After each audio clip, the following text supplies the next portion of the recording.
Olá pessoal, mais uma vez gravando vídeo aqui no canal e hoje eu venho lhes apresentar o segundo volume da obra Tragédia e Esperança do autor, historiador americano Carol Quigley, Uma História do Mundo em Nosso Tempo, que é essa aqui, que me foi enviado pela Vid, tá? Mas antes de falar desse volume, eu gostaria de pedir, se inscreva no canal, ative as notificações.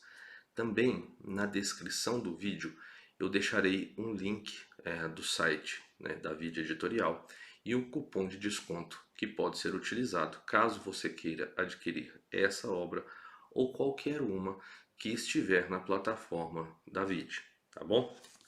Então, para quem não conhece, né, vou falar um pouquinho do autor. Ele é um historiador americano, né, nascido em Boston, formado na Harvard, lecionou em Princeton e na mesma Harvard, antes de ingressar na Georgetown University, onde foi professor por 35 anos. Né, foi consultor do Departamento de Defesa dos Estados Unidos, da Marinha e de outros órgãos do governo americano. E também ele foi professor e influenciou grandemente o ex-presidente americano Bill Clinton, tá? Essa tradução da Vid aqui é a primeira edição em língua portuguesa que foi lançada agora no ano de 2023, em maio. Porém, né, a obra original, Tragedy and Hope, A History of a World in Our Time, é de 1966, tá? Então, só para vocês terem ideia, mas o fato desse livro ter sido lançado na década de 60 não quer dizer que ele não tenha informações extremamente importantes, tá? Então, bom, vamos relembrar aqui. Ele vai falar um pouco da história do Ocidente no primeiro volume, tá? A evolução da cultura, das civilizações, enfim, ele traz um histórico excelente sobre o início dos povos ali da Rússia, da Alemanha, né? Socialismo internacional. Fala também mais recentemente, quando nós nos referimos ao século XX, sobre a Primeira Guerra Mundial, com uma grande quantidade de detalhes, né? São muitas informações e ele divide em períodos curtos, com uma grande quantidade de detalhes. Por exemplo, ele vai falar do Japão, né, por exemplo, os ataques japoneses de 1931 a 1941, de 1934 a 1933, a investida dos italianos, o cerco contra cercos. O primeiro volume, na verdade, ele finaliza com a crise na Tchecoslováquia, né, quando a Alemanha ali tenta utilizar uma estratégia para pegar parte da Tchecoslováquia, sob a alegação de que a população ali era majoritariamente alemã. Ele tenta uma espécie de anexação, né, e usando os trouxas. O segundo volume ele vai falar realmente da Segunda Guerra Mundial, que começa em 39 e acaba em 1945, tá? E aí, após ele dar todos esses detalhes, ele fala a questão sobre as invasões da Alemanha, né, como que o caráter dúplice ali da União Soviética em determinado momento compacto com a Alemanha, mas depois também é apoiada pela Grã-Bretanha, o financiamento, né, porque muitas pessoas alegam que o grande responsável pela vitória da Segunda Guerra Mundial foi o exército soviético, mas na verdade o exército soviético foi bancado pelos Estados Unidos. Então ele traz todas essas informações, né, e o apoio, porque havia uma controvérsia, né? Se nós perdermos a Segunda Guerra para a Alemanha, temos aí, né, esse problema. Mas também eles tinham medo da questão da União Soviética. Se a Alemanha era vencida e esmagada, e foi o que aconteceu, né, os países que tinham sido invadidos pela Alemanha, parte deles acabaram se tornando a União parte, países satélites da União Soviética. E hoje nós sabemos que, apesar das atrocidades cometidas pelo governo nazista, o comunismo, as maldades implantadas ali pelo regime comunista ultrapassaram não só em crueldade como na quantidade de mortes causadas anteriormente, né? Então ele começa falando sobre esse problema da Segunda Guerra Mundial, que foi na história humana a época em que mais se matou, né, seres humanos, em especial vítimas civis, tá? Então ele vai falar no início do segundo volume sobre a Segunda Guerra Mundial. Aí depois, após o seu término, na questão da Guerra Fria, né, as armas nucleares americanas, russas, né, a ascensão do Khrushchev, que é aquele que faz o discurso chamado discurso negro ali, porque ele faz umas denúncias a Stalin, né, mas não muda, né, a União Soviética acaba não mudando, né, com relação às atrocidades cometidas. Ele vai falar sobre as dissoluções do superbloco, do sistema Extremo Oriente, e traz um ponto muito interessante, porque ele fala, por exemplo, da estratégia dos japoneses, né, porque às vezes nós vamos perceber que dentro do mundo político não existem inocentes, né? Então, às vezes, nós vemos coisas assim. Foi utilizada a bomba atômica em Hiroshima e Nagasaki. Né? Pena, né?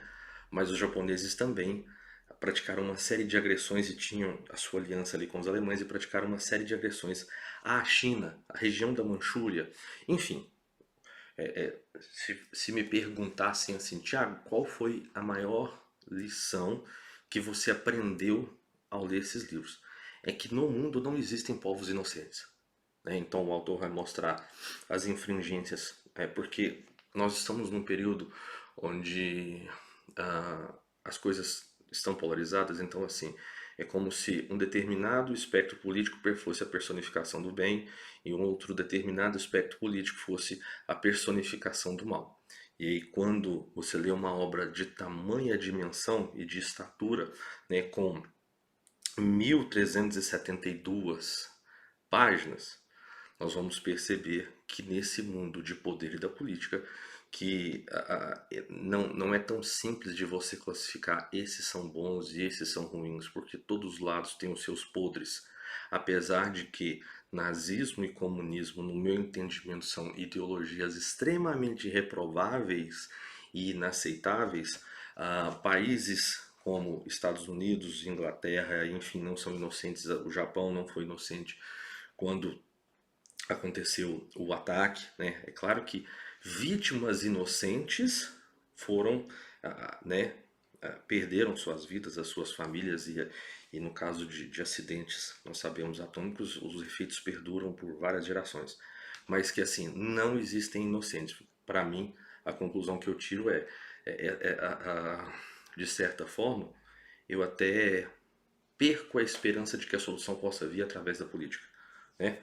Era algo que eu já não tinha ilusão, mas isso aqui foi como uma pá de cal para mostrar que nós não devemos esperar a solução através da classe política e da estratégia. E aí eu gostaria de ler um trechinho aqui da conclusão, tá? Que ele vai dizer o seguinte: tragédia e esperança? Interrogação. O caráter trágico do período de que esse livro trata é óbvio, mas o fato de haver esperança ou não parece duvidoso para muitos. Só o tempo dirá se a esperança que pareço enxergar no futuro realmente existe ou é resultado de falha de observação e pura ilusão. Lembremos que, como eu disse, esse livro é da década de 60, então ainda estava o auge da Guerra Fria. Tá? A esperança do século XX está na compreensão de que a guerra e depressão econômica são coisas provocadas pelo homem e possíveis de evitar, por sinal. Elas poderão ser evitadas no futuro com o abandono das características do século XIX que acabei de mencionar e o reestabelecimento de outras características que a nossa sociedade ocidental sempre considerou virtudes: generosidade, compaixão, cooperação, racionalidade e visão do futuro, bem como com a busca de um papel maior na vida humana do amor, da espiritualidade, da caridade e da disciplina. Mais abaixo ele vai dizer: claro que existem algumas coisas que não sabemos ainda, incluindo a mais importante de todas, que é como cuidar dos filhos para que se tornem adultos maduros e responsáveis. Mas, de um modo geral, sabemos agora, como já demonstramos, que podemos evitar a continuação dos horrores de 1914 a 45, que é justamente o período que engloba a Primeira Guerra, o início da Primeira Guerra Mundial e o fim da Segunda Guerra Mundial. E que simplesmente com base nisso podemos ser otimistas para com nossa capacidade de restaurar as tradições da nossa sociedade ocidental e retomar o seu desenvolvimento baseando-se em seus antigos padrões da diversidade inclusiva. Bom, eu não sou tão esperançoso quanto o Carol Quigley. E também nesse período em que essa obra foi escrita, muitas das atrocidades do regime comunista ainda não eram conhecidas, como nós hoje, no mês de dezembro do ano de 2023. Então, mas essa é a conclusão dele, conclusão baseada nos dados que ele tinha naquele momento, ali na década de 60. Então, eu acho que é uma obra indispensável para quem quer conhecer um pouco mais, principalmente da história contemporânea. Recomendo altamente, né, os amigos, aqui não só aqui no canal, mas as pessoas com quem eu tenho contato, pessoal, diário, enfim. Então, é isso. Espero que vocês tenham gostado. Tragédia e Esperança, uma história do mundo em nosso tempo, do Carol Quigley, tá? Um abraço e até a próxima.